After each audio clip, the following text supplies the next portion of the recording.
رسول اللہ صلی اللہ علیہ وسلم نے فرمایا ہر شخص صبح کو اٹھتا ہے تو اپنے نفس کا سودا کرتا ہے، یا تو اسے آزاد کراتا ہے یا اسے ہلاک کر دیتا ہے، یعنی یا تو اچھے کام کرتا ہے، نیکی کے کام کرتا ہے جن کی وجہ سے وہ دوزخ سے بچ جاتا ہے، یا پھر ایسے کام کرتا ہے کہ جو اس کو ہلاک کر دے، یعنی تباہی کی طرف لے جائیں۔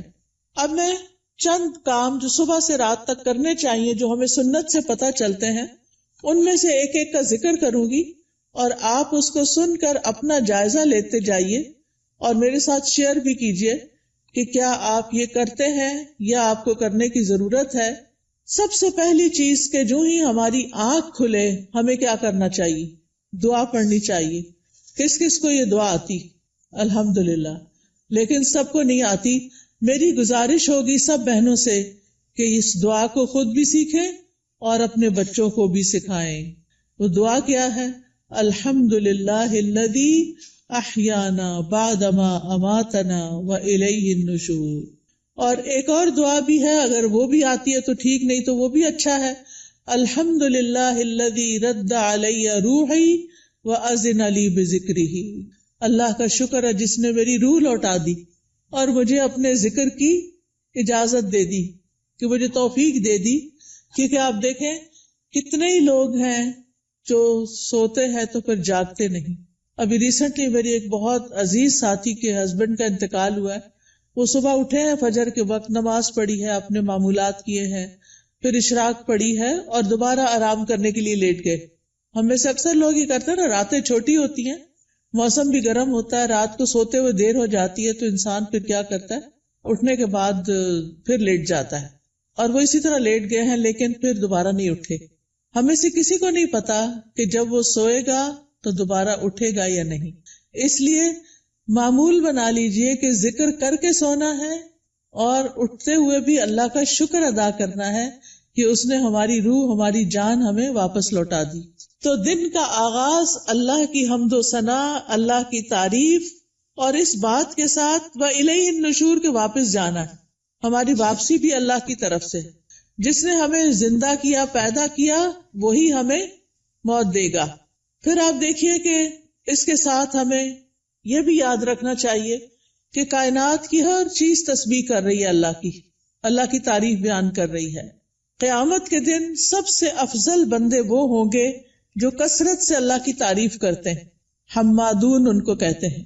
اور ایک دفعہ الحمدللہ کہنا میزان کو نیکیوں سے بھر دیتا ہے، یعنی صبح صبح اب ہم الحمدللہ کہیں تو گویا ہم نے اپنے لیے ایک بہت بڑا ذخیرہ نیکیوں کا اکٹھا کر لیا۔ اور ویسے بھی شکر ادا کرنا جو ہے وہ اللہ تعالیٰ کو بہت پسند ہے۔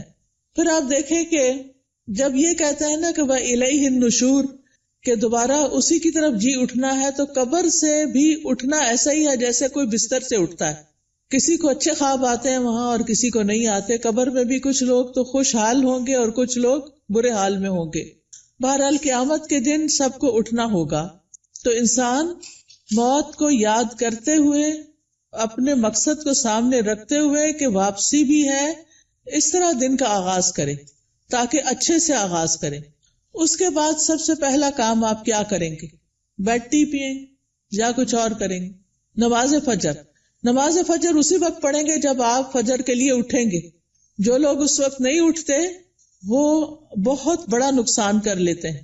لہذا دن کا آغاز فجر کی نماز سے۔ فجر کی نماز پہلی نماز ہے صبح کی، اس کی بڑی امپورٹنس ہے۔ اللہ تعالیٰ نے بندوں پر 5 نمازیں فرض کی ہیں، اور رسول اللہ صلی اللہ علیہ وسلم نے فرمایا جس نے انہیں ادا کیا اور ان کا حق ہلکا سمجھتے ہوئے ان میں سے کچھ ضائع نہ کیا تو اللہ تعالیٰ کا اس کے لیے قیامت کے دن یہ عہد ہے کہ اس کو جنت میں داخل فرمائے۔ اور جس نے ان کو ادا کیا مگر ان کا حق ہلکا سمجھتے ہوئے، معمولی چیز سمجھتے ہوئے نماز کو ان میں سے کچھ ضائع کر دیا، تو اللہ کا کوئی وعدہ نہیں، چاہے تو عذاب دے چاہے تو معاف کر دے۔ تو اس لیے دن کا آغاز اللہ کی نافرمانی سے نہیں کرنا۔ کس سے کرنا؟ فرما برداری سے۔ اور فرما برداری میں پہلی فرما برداری نماز۔ پہلا سوال قیامت کے دن نماز کا ہوگا۔ اگر اسی ٹیسٹ میں فیل ہو گئے تو آگے اور مشکلات ہو جائیں گی۔ اللہ سبحانہ تعالی دن میں 2 بار فرشتوں سے بندوں کی نماز کے بارے میں خبر لیتے ہیں، ایک فجر اور ایک عصر۔ وہ پوچھتے ہیں جب تم گئے تھے ان کے پاس تو کیا کر رہے تھے؟ فرشتے بتاتے ہیں وہ نماز پڑھ رہے تھے۔ جب تم نکلے تو کیا کر رہے تھے؟ کیونکہ عصر اور فجر میں شفٹ چینج ہوتی ہے فرشتوں کی۔ عصر کے وقت رات کے فرشتے آ جاتے ہیں ڈیوٹی پر، اور فجر کے وقت دن کے فرشتے آ جاتے ہیں۔ تو وہ بتاتے ہیں کہ ہم نے انہیں اس حال میں چھوڑا کہ وہ نماز پڑھ رہے تھے، اور اس حال میں ان کے پاس پہنچے کہ وہ نماز پڑھ رہے تھے۔ فجر کی نماز کے بارے میں آتا ہے وہ آدمی ہرگز آگ میں نہیں جائے گا جس نے سورج نکلنے سے پہلے اور سورج کے غروب ہونے سے پہلے نماز پڑھی، یعنی فجر اور عصر۔ رسول اللہ صلی اللہ علیہ وسلم نے یہ بھی فرمایا کہ جس نے صبح کی نماز پڑھی وہ شام تک اللہ کے ذمے ہے، یعنی اللہ کی حفاظت میں ہے۔ تو فجر کی نماز بہت امپورٹنٹ نماز ہے، اور نماز پڑھنے والے سے اللہ کا رزق کا وعدہ ہے، اس لیے خود بھی نماز ادا کریں اور گھر والوں کو بھی اٹھائیں، پیار سے، محبت سے، امپورٹنس بتا کے کہ وہ سوتے نہ رہے کیونکہ اس کی نحوست ہوتی ہے۔ فجر کی نماز میں 2 سنتیں پڑھنا بہت ضروری ہے۔ کچھ لوگ صرف فرض پڑھتے ہیں نا، تو فجر میں آپ سنت نہیں چھوڑ سکتے۔ حضرت عائشہ رضی اللہ تعالی عنہا بتاتی ہیں کہ آپ صلی اللہ علیہ وسلم نے فرمایا فجر سے پہلے کی 2 رکعتیں دنیا اور جو کچھ اس میں اس سے بہتر ہے۔ نبی صلی اللہ علیہ وسلم نے ان 2 رکعتوں کو دنیا کی ہر چیز سے قیمتی قرار دیا۔ اور جو سویا رہے اس کے بارے میں آتا ہے نبی صلی اللہ علیہ وسلم کے پاس ایک ایسے آدمی کا ذکر کیا گیا جو رات سے صبح تک سوتا ہی رہا۔ آپ نے فرمایا یہ ایسا شخص ہے جس کے کان، یا فرمایا دونوں کانوں میں شیطان پیشاب کرتا ہے، یعنی غافل ہو جاتا ہے پھر۔ اور اسی طرح ایک اور خواب آپ صلی اللہ علیہ وسلم کا، اس میں آپ کو دکھایا گیا کہ ایک شخص تھا جس کا سر پتھر سے کچلا جا رہا تھا۔ وہ قرآن کا حافظ تھا لیکن قرآن سے غافل ہو گیا اور فرض نماز پڑھے بغیر سو جاتا تھا، یعنی نماز نہیں پڑھتا تھا اور سویا رہتا تھا۔ نماز پڑھتے ہوئے ایک چیز یہ بھی خیال کرنی ہے کہ خشوع کے ساتھ نماز پڑھنی۔ خشوع کا مطلب رونا نہیں ہوتا بلکہ دل کا متوجہ ہونا ہوتا ہے، یعنی شعور کے ساتھ رب سے مناجات کریں، اطمینان اور خشوع سے سجدہ کریں، یعنی پورے سکون کے ساتھ، کیونکہ ایک سجدے کی وجہ سے اللہ تعالیٰ ایک درجہ بڑھا دیتے ہیں اور ایک گناہ مٹ جاتا ہے۔ نماز کے فوراً بعد کیا کرنا چاہیے؟ اذکار، شابش۔ نماز کے بعد اگر کوئی مصلی پر بیٹھا رہے تو جب تک اس کا وضو نہیں ٹوٹتا فرشتہ اس کے لیے دعا کرتا ہے، اللہم اغفر لہ، اللہم ارحمہ، اے اللہ اس کی بخشش فرما دے، اے اللہ اس پہ رحم فرما۔ یعنی آپ مصلی پہ بیٹھے ذکر کر رہے ہیں، تسبیحات پڑھ رہے ہیں، دعائیں کر رہے ہیں، اور فرشتہ آپ کے لیے دعائیں کرنا شروع ہو گیا ہے۔ تو ہم میں سے ہر ایک کو فرشتوں کی دعائیں لینی چاہیے۔ اسی طرح ہر نماز کے بعد 33 بار سبحان اللہ، 33 بار الحمدللہ اور 34 بار اللہ اکبر پڑھنا چاہیے، اور آخر میں لا الہ الا اللہ وحدہ لا شریک لہ لہ الملک ولہ الحمد وہو علی کل شیء قدیر پڑھا جائے تو جو ایسا کرے گا اس کے سارے گناہ معاف کر دیے جائیں گے۔ ٹھیک ہے، چاہے وہ سمندر کی جھاگ کے برابر ہو۔ کتنی بڑی بات ہے نا یہ، اس لیے اس کا اہتمام کیا رکھنا ہے۔ اگر کسی وجہ سے آپ مصروف ہیں، 33 بار نہیں پڑھ سکتے تو 10 بار بھی پڑھ سکتے ہیں۔ ٹھیک ہے، پھر یہ کہ انگلیوں پر تسبیح کریں، کیونکہ انگلیاں قیامت کے دن کیا کریں گی؟ گواہی دیں گی۔ ہر فرض نماز کے بعد آیت الکرسی ضرور پڑھیں۔ اس کا فائدہ کیا ہے؟ جی، ایسے شخص کو موت کے علاوہ کوئی چیز جنت میں لے جانے سے نہیں روک سکتی۔ اتنا بڑا اجر و ثواب۔ میں یہ ساری باتیں اس لیے کر رہی ہوں کہ آپ اپنا جائزہ لیں۔ اگر کوئی چیز چھوٹ گئی ہے، بھول گئی ہے، پتہ ہے لیکن کرتے نہیں، تو کرنا شروع کر دیں۔ وہ دن جس میں یہ باتیں کریں گے آپ، اس کی نسبت بہت زیادہ اجر و ثواب والا ہوگا جس میں آپ یہ نہیں کریں گے۔ دنیا کے کام کبھی ختم نہیں ہو سکتے، لیکن ہمیں کیا کرنا چاہیے؟ اپنے اذکار، اپنی عبادات کو بھولنا نہیں۔ اسی طرح ہم میں سے اکثر لوگ کہتے ہیں مجھے نظر لگ گئی، وہ فلانے نے جادو کر دیا، وہ گھر میں یہ شر ہو گیا۔ تو اس کا حل بتایا گیا ہے کہ ہر نماز کے بعد قل هو اللہ 1 دفعہ، قل اعوذ برب الفلق 1 دفعہ اور قل اعوذ برب الناس 1 دفعہ پڑھے۔ یہ نماز کے بعد پڑھنی چاہیے۔ اچھا، اب آپ دیکھیے کہ بعض لوگ بیمار ہوتے ہیں، کوئی ایسی تکلیف ہوتی ہے ان کو سمجھ نہیں آتی، وہ پڑھ کے انہیں ہتھیلی پہ پھونک مار کے اپنے سر سے، منہ اور پورے جسم پر اپنا ہاتھ پھیر لیا کریں. اس سے انشاءاللہ ان کا شر بھی دور ہو جائے گا، ان کی بیماری بھی ختم ہوگی. نماز کے بعد کیا کرنا چاہیے؟ صبح شام کے اذکار، پروٹیکشن کی دعائیں. آپ میں سے کس کس کے پاس ایاک نستعین کتاب ہے؟ الحمدللہ کافی لوگوں کے پاس ہے. جس کے پاس نہیں، اگر آج آئی بھی ہے تو ضرور لے لیں. اور انگلش میں بھی ہے، اس میں ٹرانسلیٹریشن کی ہوئی ہے. اگر عربی نہیں پڑھ سکتے بچے تو ان کو انگلش میں پڑھنی آ جائے تو وہ بچوں کو ضرور ساتھ ساتھ سکھائیں. ہر ماں خود اپنے پڑھنے کے ساتھ اپنے بچوں کو بھی سکھائے.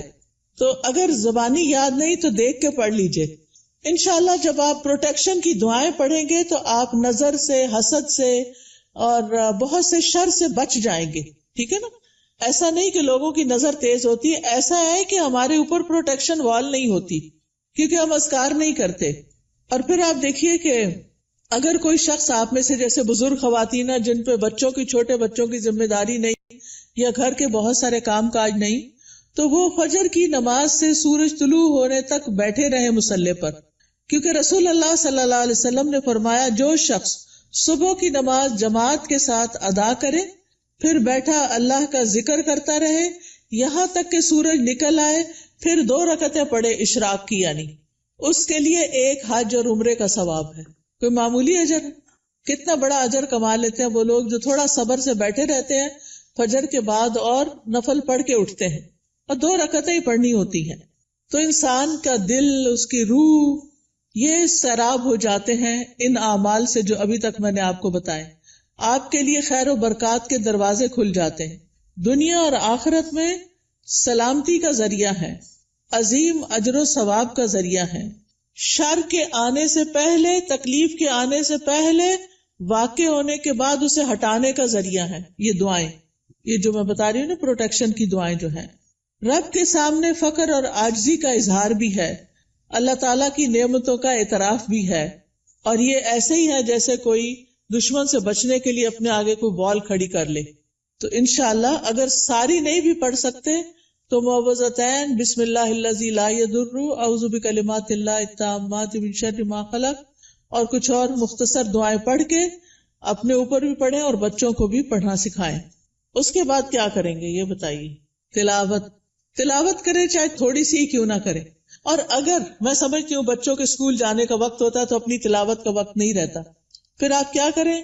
اپنے فون پر قرآن مجید کا کچھ نہ کچھ حصہ ریگولر لگا دیں. کوئی پورے قرآن کو ڈاؤن لوڈ کر لیں، اب تو ایسی ویب سائٹس بھی ہیں، وہاں سے آپ شروع کریں، الحمد سے الناس تک پورا کریں. ہر روز تلاوت لگا دی، بچے بھی تیار ہو رہے ہیں، آپ بھی کچن میں کام کر رہی ہیں اور ساتھ ساتھ تلاوت سنیں. کیوں؟ ان الذین یتلون کتاب اللہ واقاموا الصلاۃ وانفقوا مما رزقناہم سرا وعلانیۃ یرجون تجارۃ لن تبور. بے شک جو لوگ اللہ کی کتاب کی تلاوت کرتے ہیں، اور تلاوت کا عربی میں معنی فالو کرنا بھی ہوتا ہے، سمجھ کے پڑھنا، اور انہوں نے نماز قائم کی اور جو کچھ ہم نے انہیں دیا ہے اس میں سے انہوں نے پوشیدہ اور ظاہر خرچ کیا، وہ ایسی تجارت کی امید رکھتے ہیں جو کبھی برباد نہ ہوگی. یہ لوگ اللہ کے ساتھ ایک بزنس کر رہے ہیں. یہ چیزیں یہ پڑھتے ہیں، تلاوت کرتے ہیں، قرآن پڑھتے ہیں، لوگوں پہ خرچ کرتے ہیں، تو یہ اللہ کے ہاں ایسا اجر، اتنا پروفٹ پائیں گے کہ سوچ بھی نہیں سکتے، تاکہ وہ انہیں ان کے اجر پورے پورے دے اور اپنے فضل سے انہیں زیادہ بھی دے. بے شک وہ بے حد بخشنے والا نہایت قدردان ہے. تو پیاری بہنوں، تلاوت کو نہیں چھوڑنا، چاہے ایک صفحہ ہی کیوں نہ ہو، ایک ربع ہی کیوں نہ ہو، ہاف جز کیوں نہ ہو، ایک پارہ کیوں نہ ہو. میرے ایک بہنوئی تھے، فوت ہو گئے، اللہ تعالیٰ ان پہ رحم فرمائے. وہ چاند کی پہلی تاریخ کو پہلا سپارہ پڑھتے اور آخری کو آخری سپارہ پڑھتے، اور اس طرح ہر مہینے پورا قرآن ختم کر لیتے. تو جن لوگوں کی بہت زیادہ مصروفیات ہیں، ریٹائرڈ لائف گزار رہے ہیں، ان کو کیا کرنا چاہیے؟ قرآن کی تلاوت زیادہ کرنی چاہیے، کیونکہ قرآن جو ہے یہ غموں کا علاج ہے، شفا ہے، سکون کا ذریعہ ہے، اس لیے اس کو نہیں چھوڑنا. ایک حرف پڑھنے کا کتنا اجر ہے؟ 10 گنا.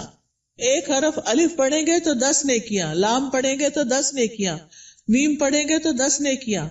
کیا کوئی اور کام کرنے سے اتنا پروفٹ آپ گین کر سکتے ہیں؟ نہیں.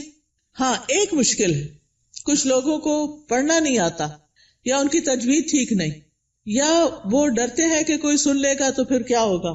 تو ایسی صورت میں ان کو اپنی تجوید ٹھیک کرنی چاہیے. اس کے لیے میں آپ کو ایک طریقہ بتاتی ہوں، اور وہ طریقہ ہے ایک ایپ ڈاؤن لوڈ کر لیں، لرن قرآن. کس کس کے پاس ہے یہ ایپ؟ 8-10 لوگوں کے پاس ہے، زیادہ نہیں ہے. آپ یہ ایپ اگر ڈاؤن لوڈ کر لیں. اچھا، قرآن پر آل کس کے پاس ہے؟ وہ بھی تھوڑے سے لوگوں کے پاس ہے. ان دونوں میں سے کوئی بھی ایپ آپ ڈاؤن لوڈ کر لیں. یہ آپ آئی فون پہ بھی کر سکتے ہیں اور اینڈرائیڈ پہ بھی کر سکتے ہیں. ٹھیک ہے، اس میں آپ تجوید سیکشن پہ چلے جائیں. تجوید پہ جائیں گے تو وہاں آپ کو ایک ایک آیت کہلوائی ہوئی ملے گی. پہلے ٹیچر پڑھے گی، پھر پیچھے آپ پڑھیں گے. تو آپ کیا کریں، جب ٹیچر پڑھ رہی ہو غور سے سنیں، جب اسٹوڈنٹس آگے پڑھے آپ بھی ساتھ شامل ہو جائیں. تو اس طرح روز پڑھتے پڑھتے آپ کی تجوید ٹھیک ہو جائے گی. کیونکہ بعض کا جب انسان بڑا ہو جاتا ہے نا، تو اس کو شرم آتی ہے کسی کے پاس جا کے غلطیاں نکلوانے کی، یا ٹائم نہیں ہوتا، یا فیس نہیں دے سکتے، یا کوئی اور مسائل ہوتے ہیں. تو آپ قرآن مجید کھول کے بیٹھ جائیں، آڈیو لگا کے بیٹھ جائیں، اور 7 انگلی رکھ کے ایک ایک آیت کو پڑھ پڑھ کے یاد کریں. اس کے مخارج ٹھیک کریں، ادائیگی ٹھیک کریں. ٹھیک ہے، جس گھر میں قرآن پڑھا جاتا ہو وہاں فرشتے حاضر ہوتے ہیں. ابو ہریرہ کہا کرتے تھے، بے شک قرآن پڑھنے کی وجہ سے گھر اپنے رہنے والوں کے لیے کشادہ ہو جاتا ہے. اس میں فرشتے حاضر ہوتے ہیں، شیاطین اس گھر کو چھوڑ دیتے ہیں اور اس کی خیر و برکت بڑھ جاتی ہے. یعنی اس گھر میں خیر و برکت ہوتی ہے جس میں کیا ہوتا ہے، قرآن کی تلاوت ہوتی ہے. آج آپ دیکھیں ہمارے بچے ویڈیو گیمز کے پیچھے دیوانے ہیں، قرآن پڑھنے کے لیے تیار نہیں. ہم اپنے پیچھے کیا چھوڑ کے جا رہے ہیں؟ آپ کو پتا نا، جب بچے قرآن پڑھتے تو ماں باپ کو بھی ثواب ملتا ہے کیونکہ انہوں نے ان کو پڑھوایا. لیکن اگر ہمارے بچے قرآن ہی نہیں پڑھ رہے تو مرنے کے بعد کون ہمارے لیے دعائیں کرے گا، کون ہمارے لیے کچھ کرے گا؟ تو اس لیے پیاری بہنوں، آپ ان کے لیے عملی نمونہ بنو، رول ماڈل بنو. آپ گھر میں ان کے بیچ میں بیٹھ کے تلاوت کرو، سیکھو.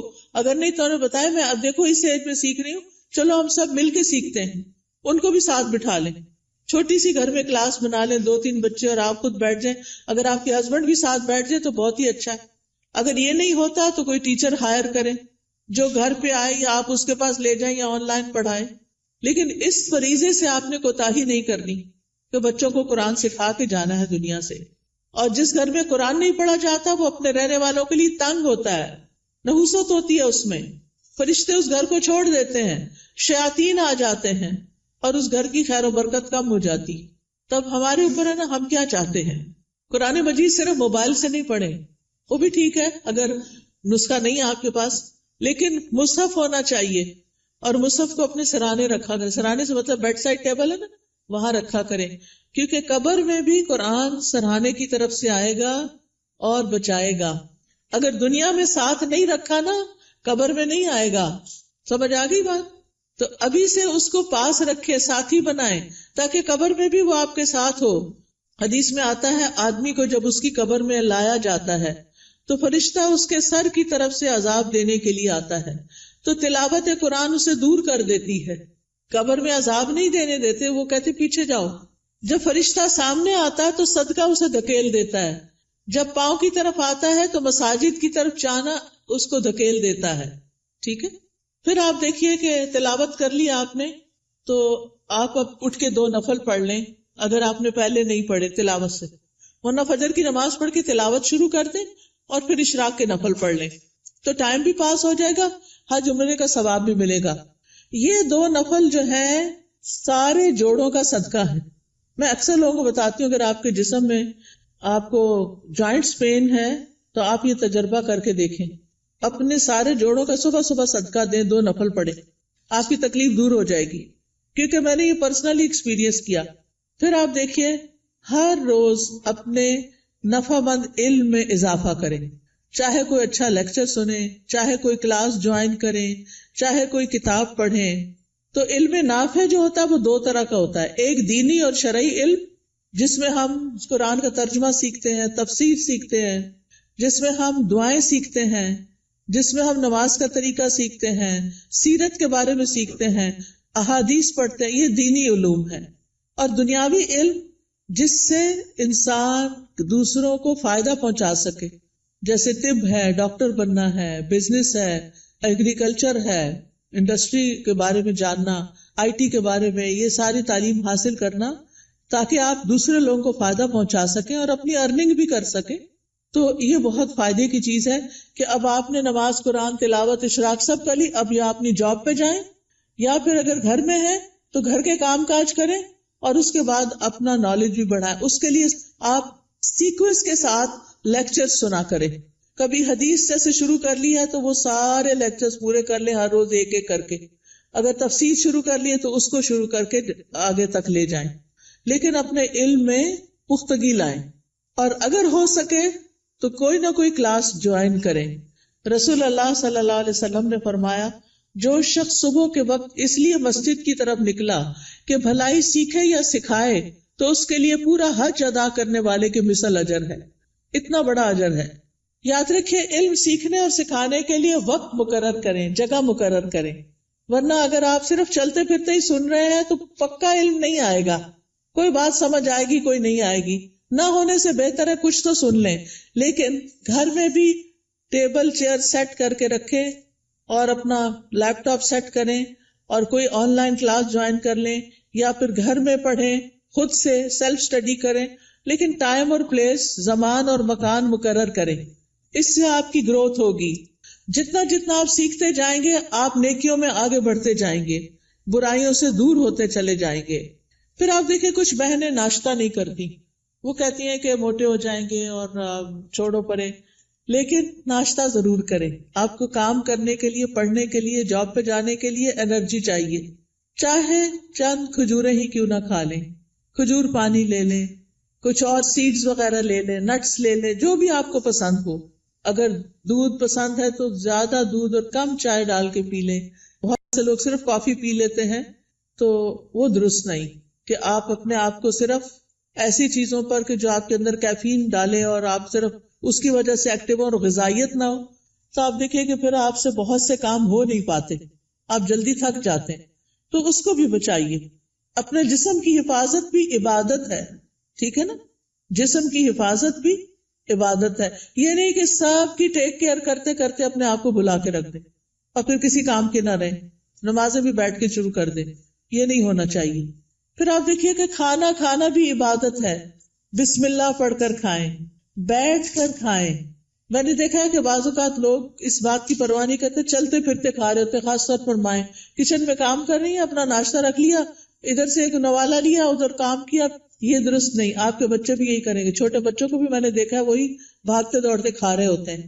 یہ درست طریقہ نہیں ہے. سنت طریقے سے کھائیں، کھانا عبادت ہو جائے گا. پھر دائیں ہاتھ سے کھائیں اور پیئیں، ہر گھونٹ پہ الحمدللہ کہیں. پھر کھانا کھا کر بھی دعا کریں. کس کس کو آتی ہے دعا؟ پڑھیں مل کے ذرا کھانا کھانے الحمدللہ. کچھ لوگوں کے ہونٹ نہیں ہلے، یا تو دعا نہیں آتی یا بخل کیا انہوں نے پڑھنے میں. اگر نہیں آتی تو کوئی حرج نہیں، سیکھ لیں، آپ کا دن عبادت بن جائے گا. ہمارے دین میں صرف نماز پڑھنا عبادت نہیں. ہم نے ابھی آیت میں کیا سنا؟ نماز پڑھو اور نیکی کرو. وہ کون سی نیکی ہیں جو نماز کے علاوہ ہیں؟ وہ یہی نیکیاں ہیں. اپنی کیئر کرنا بھی نیکی ہے اور بسم اللہ پڑھ کے کھانا بھی نیکی ہے، الحمدللہ کہنا بھی نیکی ہے. جو بندہ پانی پی کر الحمدللہ کہتا ہے اللہ اسے راضی ہو جاتا ہے، خوش ہو جاتا ہے. کہ یہ مشکل کام تو نہیں اللہ کو راضی کرنا، بشرطے کہ ہمارے کچھ آداب اور مینرز ایسے ہوں. صبح صبح اپنے آپ سے سیلف ٹاک کیا کریں اور کہا کریں میری ساری زندگی میرے رب کے لیے، میں اللہ کی بندی ہوں، اللہ کی فرما بردار بنوں گی، اللہ کا حکم مانوں گی، اللہ کو راضی کروں گی. اپنے آپ سے یہ باتیں کیا کریں. میں ہر کام اللہ کی پسند کا کیا کروں گی، کیونکہ جو آپ سوچتے ہیں آپ بولتے ہیں پھر وہ کرتے بھی ہیں. ٹھیک ہے نا؟ کیونکہ ہمارے دل میں کیا ہوتا ہے، فلاں کیا کہے گا، اس کو خوش کرنا، اس کو راضی کرنا، فلانا کام کرنا، فلانا. ٹھیک ہے وہ سب کریں لیکن اپنا خیال بھی رکھیں. ہم نماز پڑھ کے بھی عبادت کرتے ہیں، ہم مخلوق کا خیال رکھ کے بھی عبادت کر رہے ہوتے ہیں، اور ہم اپنے عادات کو اچھا بنا کے بھی عبادت کر رہے ہوتے ہیں. تو ہمیں اپنا ایمان بھی بڑھانا ہے اور ایمان بڑھانے والا ماحول بھی قائم کرنا ہے. اپنے گھر کا ماحول، اپنے سوشل سرکل کا ماحول ایمان بڑھانے والا. آپ ایسے لوگوں سے ملیں جن سے ملنے کے بعد آپ کا ایمان اوپر جائے، اور ان لوگوں سے ذرا دور رہیں، اسپیس دیں جن سے مل کے آپ کی طبیعت خراب ہوتی ہے، اور وہ ایسی غیبت کرتے ہیں کہ آپ کا ایمان خراب کر دیتے ہیں. کیونکہ میں نے دیکھا ہے کہ بہت دفعہ خواتین سب بچے وغیرہ اسکول گئے، ہسبینڈ آفس گئے، اب کیا شروع ہو گئے، موقع مل گیا ان سب کی شکایتیں کرنے کا. کبھی اماں کو شکایت لگا رہے ہیں، کبھی دوست کو لگا رہے ہیں، روزانہ کی روٹین. کچھ لوگوں کو تو ہمیں فون کرنا ہی ہوتا ہے کہ ہمارے دوست ہوتے ہیں، آ نہیں سکتے، ہم جا نہیں سکتے، تو ہم فون پہ باتیں کرتے ہیں. اور اب تو فیس ٹائم اور پتہ نہیں کیا کیا باتیں کرنے کے ذریعے آ گئے ہیں دور بیٹھے لوگوں سے بھی. ایک دن ایک بچی نے مجھے فون کیا، رو رہی ہو. میں نے کہا کیا مسئلہ ہے، تمہیں کچھ اور کی طرف سے تکلیف ہے؟ نہیں کوئی تکلیف نہیں، تمہارے رزق کی کمی نہیں، وہ بھی کمی نہیں، میرے پاس ہر نعمت. میں نے کہا پھر کیوں رو رہی؟ کہتی ہے وہ میری بھابھی نے میری امی کا جینا حرام کر رکھا ہے. میں نے کہا آپ کو کیسے پتا چلا؟ یعنی مجھے لیٹسٹ خبر دے رہی تھی کہ آج میری بھابھی نے یہ فساد گھر میں کیا. میں نے کہا وہ اللہ کے بندے آپ کو بتاتے کیوں ہیں؟ وہ یو کے میں رہتی تھی. میں نے کہا آپ پاکستان کی خبریں یو کے میں سن کے رو کے کینیڈا میں رپورٹ کر رہی ہیں، ساری دنیا کو سر پہ اٹھایا ہوا ہے. کیا فائدہ ایسی زندگی کا؟ اگر ہمارے گھر میں کوئی جھگڑا نہ تو اللہ کے واسطے بیٹیوں کو آرام سے اپنے گھر میں رہنے دیں، اپنے جھگڑوں کو گھر میں خود ہی نپٹا لیں. بہو کی شکایتیں بیٹی کو، بیٹی کی شکایتیں باپ کو، اس کو یہ چھوڑ دیں. یہ سکون برباد کرنے والی چیزیں ہیں. بات کریں تو علم کی بات کریں، اچھی کسی کو کھانا پکانے کی ٹپ دیں، کوئی بیمار ہے تو اس کو صحت کے لیے کوئی مشورہ دیں، لیکن اس قسم کی باتیں نہ کریں کیونکہ یہ غیبت ہے. اور آپ کی نے جو صبح سے وہ اٹھی ہوئی ہے نا اور جو کچھ کیا ہے سب صفائی ہو جائے گی، شام ہونے سے پہلے سب کچھ ختم. تو اس لیے بہت ضروری ہے کہ ہم کیا کریں، اپنی زندگی کا جائزہ لیں کہ کون سی چیزیں ایمان بڑھانے والی ہیں اور کون سی گھٹانے والی ہیں. ایمان گھٹانے والے کام، گناہ کے کام، نافرمانی کے کام، جھوٹ اور بخل. پھر آپ دیکھیں کہ اپنے جسم اور اپنی روح کا خیال کرنے کے لیے اپنے آپ کو صاف ستھرا رکھیں، یہ بھی عبادت ہے. آپ نے وہ حدیث سنی ہوگی نا، صفائی نصف ایمان ہے. وہ بچپن میں رٹا دیتے ہیں. اپنے جسم کی صفائی، ایکسٹرا بالوں کی صفائی، اپنے کپڑوں کی صفائی، اپنے گھر کی صفائی پہ لگ جائیں. اور کس نیت سے کہ یہ عبادت ہے. میں اپنا ماحول صاف کر رہی ہوں، اپنے گارڈن کو صاف کر رہی ہوں، اپنی کھڑکیاں صاف کر رہی ہوں، جو بھی کریں. اور ایک ہی دن میں سب کچھ نہیں کریں، پھر نماز بھی نہیں پڑھی جائے گی. اپنا اسکیجول بنا کے سیٹرڈے کو یہ کرنا، سنڈے کو یہ، منڈے کو یہ، اور کس کام میں کس کو ساتھ لگانا ہے. بچوں کو لگانا ہے، ہسبینڈ کو لگانا ہے، اپنی کسی فرینڈ کو بلا کے ساتھ لگانا ہے. وہ سارا کچھ لکھ کے رکھ لیں اور اکیلی اپنی جان پہ زیادہ بوجھ نہ ڈالے. ٹھیک ہے. پھر اپنے جسم، ناخن، بال، دانتوں، ان سب کی صفائی کا اہتمام. مسواک رب کو راضی کرنے کا ذریعہ ہے. پھر وضو کے بعد کی دعا، پھر اذان سن کے اس کی دعا. پھر کوئی بھی ایسی چیز جو آپ کو پریشان کرتی ہے اس کے بارے میں اپنے رب پر توکل کہ یا رب تو ہی کرنے والا ہے، میں تیری ہی طرف رجوع کرتی ہوں، تجھ سے ہی دعا کرتی ہوں. اور رب سے دل ہی دل میں باتیں کیا کریں. کسی بھی طرح کے حالات ہوں اللہ کی رحمت سے نا امید نہ ہوں، اللہ کی رحمت سے پر امید رہیں.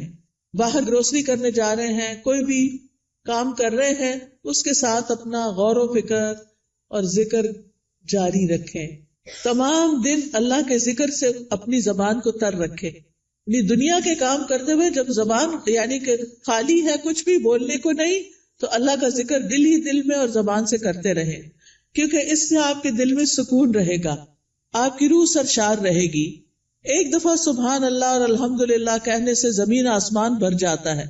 اور یہاں پر کچھ کارڈز بھی ہم آپ کے لیے لائے ہیں جن میں اذکار ہیں، تو اپنے کام کاج سے فارغ ہو کے آپ وہ ذکر کر سکتے ہیں، جیسے یہ تسبیحات ہیں. پھر اسی طرح اگر آپ کو رزق کی تنگی ہے تو یہ رزق میں کشادگی کے لیے دعائیں ہیں. پھر اگر کسی اہم کام میں آپ کو مشورہ کرنا تو یہ استخارہ ہے، استخارہ کیسے کریں اور اس کی دعا. پھر اسی طرح اللہ کا شکر ادا کرنے کے لیے یہ الحمدللہ کا کارڈ ہے، یہ دعائیں ہیں شکر ادا کرنے کی، اللہ کی تعریف کی، کیونکہ اللہ کی تعریف کرنے والے قیامت کے دن سب سے افضل بندے ہوں گے. پھر یہاں کچھ تسبیحات بتائی گئی ہیں، ان کا انگلش میں بھی ٹرانسلیشن ہے جن کے بہت بڑے بڑے فائدے ہیں. پھر آپ دیکھیے اگر قرض سے پریشان ہیں، مالی معاملات میں، تو یہ دعائیں ہیں، ان کا بھی انگلش ٹرانسلیشن موجود ہے. پھر یہ پروٹیکشن کی دعائیں ہیں. تو آپ دیکھیے کہ معمولی قیمت کے یہ کارڈ جو ہیں آپ کی زندگی میں بہت بڑی تبدیلی لا سکتے ہیں. تو آپ نے اگر یہ سارے اپنے گھر میں رکھے ہوئے ہوں ایک دن ایک اٹھا کے پڑھ لیجئے، دوسرے دن دوسرا پڑھ لیجئے، تیسرے دن تیسرا پڑھ لیجئے، اور اس طرح آپ کا ذکر کے ساتھ ایک رابطہ قائم ہو جائے گا. کثرت سے توبہ استغفار کریں. اگر کوئی مسائل ہے زندگی میں، کوئی پریشان کر رہی ہے چیز، تو استغفار کی کثرت، استغفر اللہ کی تسبیح کر سکتے ہیں، اللہم اغفر لی کی تسبیح کر سکتے ہیں. پھر اسی طرح وقت کا بہتر سے بہتر استعمال کریں. وقت جو ہے وہ بہت قیمتی نعمت ہے. ایک دفعہ اگر وقت چلا جائے تو دوبارہ نہیں آتا. اس لیے ہر دن کو مفید اور پروڈکٹیو ڈے بنائیں. رسول اللہ صلی اللہ علیہ وسلم نے فرمایا 2 نعمتیں ایسی ہیں جن کے بارے میں اکثر لوگ خسارے میں ڈالے گئے ہیں. ایک تندرستی اور دوسرے فراغت، کہ اس سے وہ فائدہ نہیں اٹھاتے جتنا اٹھانا چاہیے. بیمار ہو کر تو انسان کچھ کر نہیں سکتا. جب تک اللہ آپ کو چلتا پھرتا رکھے، آپ عبادت بھی خوب دل بھر کے کریں اور بندوں کی خدمت بھی کریں اور فضول قسم کی ایکٹیویٹیز میں اپنا وقت ضائع نہ کریں. آپ دیکھیے کہ ہمارے دن میں کئی ڈسٹریکشنز ہوتی ہیں، خاص طور پر فون کی وجہ سے. ہم نے کوئی اپنے گول سیٹ کیے ہوئے ہوتے کہ آج کے دن میں نے یہ اور یہ کام کرنے ہیں. آپ کرنا شروع کرتے ہیں کہ اتنے میں بیل بج جاتی ہے، آپ فون اٹھا لیتے ہیں اور کہیں سے کہیں پہنچ جاتے ہیں، اور جو کرنے کا کام تو وہ دھرے کا طرح رہ گیا. تو اس چیز سے بھی آپ نے کانشیس رہنا ہے.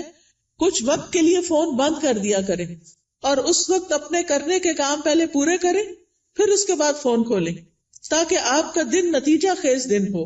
جب انسان اپنے کرنے کے کام کر لیتا ہے تو اس کو ایک خاص سیٹسفیکشن ہوتی ہے، خاص خوشی نصیب ہوتی ہے.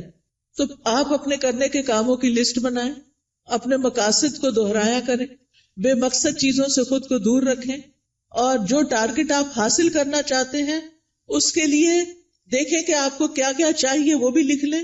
پھر اسی طرح کاموں کو لٹکائیں نہ، تاخیر نہ کریں، وقت پر کریں. روٹین بنائیں تو کام سارے ہی ہو جائیں گے، کیونکہ ہیپ ہیزرڈ کبھی کچھ کر لیا، کبھی کچھ کر لیا، کبھی کچھ کر لیا، بہت وقت ضائع ہوتا ہے. ایک کام کرتے ہوئے آپ کو یہ پتا ہونا چاہیے کہ نیکسٹ کیا کرنا ہے مجھے. یہ نہیں کہ اوہو آج میں یہ تو کرنا بھول ہی گئی، یہ تو پڑھا ہی نہیں، یہ تو کیا ہی نہیں. پھر آپ دیکھیے کہ جتنے بھی اطاعت کے کام، عبادت کے کام ہوتے ہیں، اس میں مشقت لگتی ہے، محنت لگتی ہے. اس کے لیے اپنے نفس سے جہاد کرنا پڑتا ہے، اپنے نفس کو کنٹرول کرنا پڑتا ہے، کیونکہ کامیاب بھی وہی ہوتا ہے جو نفس کا تزکیہ کر لیتا ہے. قد افلح من تزکا وذکر اسم ربہ فصلی، فلاح پا گیا جس نے پاکیزگی اختیار کی اور اپنے رب کا نام یاد کیا، پھر نماز پڑھی. یہ ہے کامیاب ہونے والے. لہذا دن بھر اپنی نمازوں کی حفاظت، کیونکہ نماز قبر میں ساتھ داخل ہوگی. بچوں نے بھی نہیں داخل ہونا، مال نے بھی داخل نہیں ہونا، کسی دوست نے بھی ساتھ نہیں جانا. جس چیز نے جانا ہے اس کی فکر سب سے پہلے کرے. نبی صلی اللہ علیہ وسلم سے سوال کیا گیا کہ سب سے افضل اعمال کون سے ہیں، تو آپ نے فرمایا نماز کو اس کے اول وقت پر ادا کرنا. ٹائم ہو تو بلا وجہ تاخیر نہ کریں، فوراً پڑھ لیں. اور پھر نماز کی 12 سنتیں بھی ادا کیا کریں دن بھر میں، کیونکہ ایسا کرنے والے کے لیے جنت میں گھر بنا دیا جاتا ہے. آپ دیکھیے کہ صرف 1 سال اگر کوئی شخص سنت موقدہ پڑھتا ہے تو نہ پڑھنے والے کے درمیان اور اس کے درمیان 4320 رکعتوں کا فرق پڑ جاتا ہے. یعنی ایک وہ شخص جو 12 رکعتیں پڑھتا ہے سال بھر، اور دوسرا صرف فرض پڑھ رہا ہے اور کوئی نہیں پڑھ رہا سنت، تو ان دونوں کے درمیان 1 سال میں اتنا فرق پڑ جائے گا. اگر 1 رکعت بھی وتر روز پڑھتے ہیں آپ تو سال میں 365 رکعتیں بنتی ہیں، یہ منیمم. لیکن کچھ لوگ وتر بھی نہیں پڑھتے، وہ اس سے بھی محروم. روزانہ چاشت کی 2 رکعتیں پڑھنا یا اشراق کی 2 رکعتیں پڑھنا اور نہ پڑھنا برابر نہیں، 703 رکعتوں کا فرق پڑ جاتا ہے. ٹھیک ہے، تو اس لیے اپنی سستی کی وجہ سے نمازوں سے غفلت نہ برتیں، سنتوں کی بھی حفاظت کریں. پھر یہ ہے کہ دن میں کوئی چوٹ لگ گئی، کوئی بری خبر سن لی، کوئی بچے کا کام ایسا آ گیا، کوئی دل کو ناخوشگوار کرنے والی چیزیں آ گئی، تو ایسے میں اللہ کی طرف فوراً رجوع کریں. کوئی بری خبر سن لی، فوراً اللہ کی طرف رجوع. اور پھر اس کے بعد ہر کام عبادت سمجھتے ہوئے کریں، چاہے کھانا پکانا ہے، چاہے صفائی کرنا ہے، چاہے کپڑے دھونا ہے. کھانا کھلانا جو ہے وہ افضل ترین عبادت ہے. قرآن مجید میں آتا ہے وَيُطْعِمُونَ الطَّعَامَ عَلَى حُبِّهِ مِسْكِينًا وَيَتِيمًا وَأَسِيرًا إِنَّمَا نُطْعِمُكُمْ لوجہ اللہ لا نرید منکم جزاء ولا شکورا، وہ اس کی محبت میں کھلاتے ہیں مسکین کو، یتیم کو، اسیر قیدی کو. کیا کہتے ہیں کھلاتے ہوئے؟ ہم تمہیں صرف اللہ کے چہرے کی خاطر کھلا رہے ہیں کہ ہم اللہ کا دیدار کرنا چاہتے ہیں، ہم تم سے نہ شکریہ چاہتے ہیں نہ بدلہ چاہتے ہیں. انا نخاف من ربنا یوما عبوسا قمطریرا، بے شک ہم اپنے رب سے اس دن کے بارے میں ڈرتے ہیں جو تیوری چڑھانے والا نہایت سخت ہوگا. تو ان کے ساتھ کیا معاملہ ہوگا؟ اللہ بھی ان کو قیامت کے دن کی مشقتوں سے بچا لے گا اور ان کو خوشی اور تر و تازگی ملے گی. فوقاہم اللہ شر ذالک اليوم ولقاہم نضرۃ وسرورا. تو اس لیے کھانا گھر والوں کو بھی پکا کے کھلائیں یا مہمانوں کے لیے پکائیں تو خوشی خوشی پکائیں، احسان نہ جتائیں اور ضائع نہ کریں. کپڑے دھونا، نہانا، بچوں کو نہلانا، گھر صاف کرنا، یہ سب صفائی اور طہارت کے اہتمام ہیں، یہ ایمان کو مکمل کرتے ہیں. پھر آپ دیکھیے کہ نیکیوں کے کام میں سستی نہیں کرنی. نیکی کا کوئی بھی کام، آپ کی دوست نے فون کر دیا کہ فلاں شخص بیمار ہے، غریب ہے، اس کے لیے مدد کرنی ہے، آپ بھی اپنا کچھ حصہ ڈال دیا، صدقہ کر دیا. تو نیکی کے ہر کام میں حصہ ڈالا کرے. حضرت ابوبکر کے بارے میں آتا ہے، نبی صلی اللہ علیہ وسلم کی مجلس میں لوگ بیٹھے ہوئے تھے، آپ نے پوچھا آج تم میں سے کس نے روزے کی حالت میں صبح کی ہے؟ حضرت ابوبکر رضی اللہ عنہ نے عرض کیا میں نے. آپ نے پوچھا آج کس نے مریض کی عادت کی؟ انہوں نے کہا میں نے. آپ نے پوچھا تم میں سے جنازے میں کس نے شرکت کی؟ انہوں نے کہا میں نے. آپ نے پوچھا کس نے مسکین کو آج کھانا کھلایا؟ تو ابوبکر کہتے ہیں میں نے رضی اللہ عنہ. تو نبی صلی اللہ علیہ وسلم نے فرمایا جب کسی شخص کے لیے ایک ہی دن میں یہ خصلتیں جمع ہو جائیں وہ جنت میں ضرور داخل ہوگا. یہ جنت میں جانے والے کام. اچھا ہمیں پتہ چلتا رہتا ہے کوئی بیمار ہے، جب کہتے اچھا اللہ اس کو شفا دے، بس ادھر ہی بیٹھ گئے، خبر نہیں لیتے. ہمیں پتہ ہوتا ہے کہ کوئی بھوکا ہے یا نہیں کھانا پکا سکتا یہ کھا سکتا، ہم کر سکتے ہیں تو ہم توجہ نہیں کرتے. ہم راشن کا انتظام کر سکتے، ہم کسی بھی طرح مدد کر سکتے ہیں، لیکن اس کی طرف توجہ کرنے کی ضرورت ہے. پھر اللہ کی نافرمانی سے بچیں، جہنم کو سامنے رکھتے ہوئے گناہوں سے بچیں.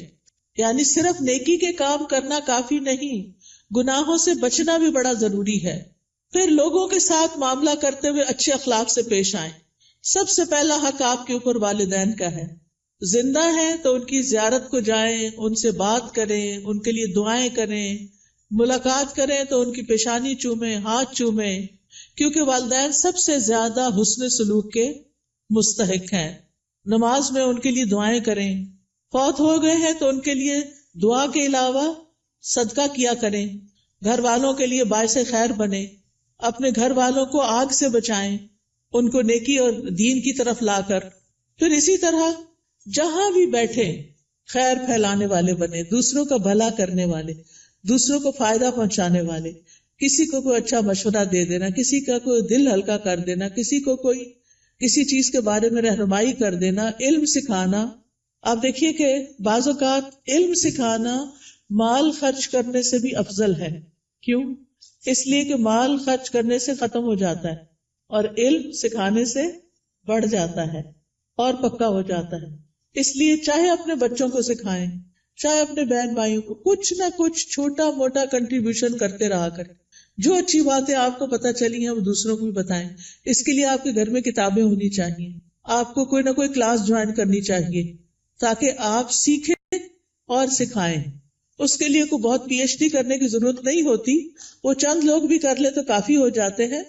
باقی لوگ روز مرہ کی چھوٹی چھوٹی چیزیں اور خاص طور پر خواتین اپنے بچوں کی تربیت کرتے ہوئے ان کو آداب اور مینر اور اخلاق سکھائیں گے تو یہ بہت بڑی کنٹریبیوشن ہوگی، وہ آپ کے لیے صدقہ جاریہ بنے گی. تو لوگوں کے ساتھ اچھے اخلاق سے پیش آئیں. ابن قیم کہتے ہیں آدمی کی برکت یہ ہے کہ وہ جہاں بھی مقیم ہو خیر کی تعلیم دے، خیر پھیلائے. تو اچھے اخلاق سے بھی انسان خیر پھیلا رہا ہوتا ہے. پھر اسی طرح دور پار ریلیٹیوز کی خبر گیری کرنا، پڑوسیوں کی خبر گیری کرنا، مریضوں کی خبر گیری کرنا، ملاقات کے وقت سلام کرنا، اپنے آس پاس کے لوگوں کا ہاتھ پٹانا، ان کے ساتھ تعاون کرنا. گھر میں اگر آپ کے علاوہ اور لوگ رہتے ہیں، اگر آپ بچے اور والدین ہیں تو ان کے کاموں میں ان کا ہاتھ بٹانا، کسی رشتہ دار کو ڈرائیو کر کے ہاسپٹل تک لے جانا. یعنی چھوٹے چھوٹے کام ہیں جن میں آپ دوسروں کے لیے خیر اور بھلائی کا باعث بنے. کسی پر خرچ کرنا، اپنے عزیزوں پیاروں کو تحفے تحائف دینا، یہ سارے نیکی اور خیر کے کام ہیں جو آپ کے دن کو افضل بنا دیتے ہیں. پھر زبان کی حفاظت، یہ بڑی ضروری ہے، کیونکہ جو بات بھی ہم کرتے فرشتے لکھ لیتے ہیں. تو فضول باتیں نہیں کرنی، کیونکہ ہماری انرجی ضائع ہوتی ہے اس میں بھی. کام کی بات کرنی ہے. انسان کے اسلام کا حسن یہ ہے کہ بیکار باتوں سے کنارہ کشی کرے. نبی صلی اللہ علیہ وسلم نے فرمایا خوشخبری ہے اس کے لیے جس نے اپنی زبان پہ قابو پا لیا اور اسے اس کے گھر نے گنجائش دی اور وہ اپنے گناہ پہ رویا. یعنی اس کا گھر اس کے لیے کافی ہو گیا، اس کے لیے سہولت ہے اس میں، اور فضول باتیں نہیں کرتا. کیلو کال چھوڑ دینا چاہیے. ہی سیڈ، شی سیڈ، یہ کہا گیا، فلاں نے یہ کیا، اس نے وہ، اس سے بہت سے فساد پھیلتے ہیں. مغیرہ بن شعبہ کہتے ہیں نبی صلی اللہ علیہ وسلم نے فرمایا بے شک اللہ تعالیٰ تمہارے لیے 3 باتیں پسند نہیں کرتا. بلا وجہ کی گپ شپ، بیکار کی باتیں اللہ کو پسند نہیں. مال ضائع کرنا، اور اس میں بعض اوقات ایکسٹرا ٹیشو استعمال کرنا، ٹیپ کھول کے باتوں میں لگ جانا اور پانی ضائع کرنا، بلا وجہ بتیاں جلا کے رکھنا، بیکار میں ادھر ادھر گھومنا، گاڑی کا گیس ختم کرنا. یعنی چھوٹی چھوٹی چیزوں میں بچت کرنی چاہیے. پھر اسی طرح یہ ہے کہ کسی کو زبان سے اذیت نہیں دینی چاہیے، کثرت سے صدقہ کرنا چاہیے، فقراء مساکین کا خیال کرنا چاہیے. پھر ایک اور بات یہ کہ غصے اور ناراضگی سے بچنا چاہیے. قرآن مجید میں جنت میں جانے والوں کی جو خوبیاں بتائی گئی ہیں وہ کیا ہے؟ وَالْكَاظِمِينَ الْغَيْظَ وَالْعَافِينَ عَنِ النَّاسِ وَاللَّهُ يُحِبُّ الْمُحْسِنِينَ. وہ غصہ پی جانے والے ہوتے ہیں اور کیا کرتے ہیں؟ لوگوں کو معاف کرتے ہیں. یہ کام بڑا مشکل، لوگوں کو معاف کرتے ہیں. اللہ ایسے محسنوں سے محبت کرتا ہے. اگر ہمیں پتا چلے کہ کسی کو معاف کرنے سے اللہ مجھ سے محبت کرے گا تو ہمیں کیا مشکل ہے کہ جھگڑا چھوڑ دیں. لیکن بعض اوقات ہم ایگو کا مسئلہ بنا کے جھگڑا نہیں چھوڑتے، جس کی وجہ سے ہم اللہ کی نظر میں بھی گر جاتے ہیں اور بندوں کی نظر میں بھی. کوئی رسپیکٹ نہیں رہتی جھگڑا کرنے والوں کی. تو اس لیے بہت ضروری ہے کہ لوگوں کو معاف کرتے جائیں، کیونکہ وہ انسان ہے. یا تو یہ نہ کہ ہم نے کبھی کوئی غلطی نہ کی ہو، اگر ہم سے بھی غلطیاں ہوتی ہیں تو پھر دوسروں کو معاف کرنے میں کیا مشکل ہے. پھر قطع رحمی سے بچیں، رشتہ داروں سے تعلق قائم رکھیں، چاہے وہ آپ سے نہ بھی ملنا چاہیں. دوسروں پر ظلم سے بچیں، کیونکہ مظلوم کی آہ فوراً اوپر پہنچتی ہے. دل کی سختی سے بچیں، برے خیالات اور بدگمانیوں سے بچیں، غیبت کرنے اور سننے سے بچیں. مشکل وقت میں اللہ سے مدد مانگے اور صبر کریں. آج ایک بچی کا میسج آیا کہ میری امی نے میرے بارے میں ایسا اور ایسا کہا ہے، میں اس وقت سے رو رہی ہوں، بہت میری طبیعت خراب ہو گئی. تو میں نے کہا پھر صبر کس چیز کا نام؟ اگر آپ نے اس وقت اپنے آپ کو سنبھالنا نہیں اور اس کو اتنا دل پہ لے لینا ہے، آپ اسٹرانگ بنیں. ماں باپ جب کوئی تنقید کرتے ہیں نا تو وہ ہمیں سمجھانے کے لیے، ہمیں میچور کرنے کے لیے کرتے ہیں، ہمارے دشمن نہیں ہوتے. تو چیزوں کو ان کے صحیح رخ سے لیں. ماں باپ مارے بھی ڈانٹے بھی تو بھی معاف کریں، ان کی عزت میں کمی نہ آنے دیں. اور اگر پریشانی گھیر لے تو لا الہ الا اللہ کثرت سے پڑھیں. اللہ اللہ ربی لا اشرک بہ شیئا لا الہ الا انت سبحانک انی کنت من الظالمین. اور دیگر دعاؤں کو اور اذکار کو لازم کر لیں، جس کا میں نے ابھی آپ کو تعارف کرایا. تنگی کے بعد پھر آسانی کا انتظار کریں، کیونکہ ان مع العسر یسرا.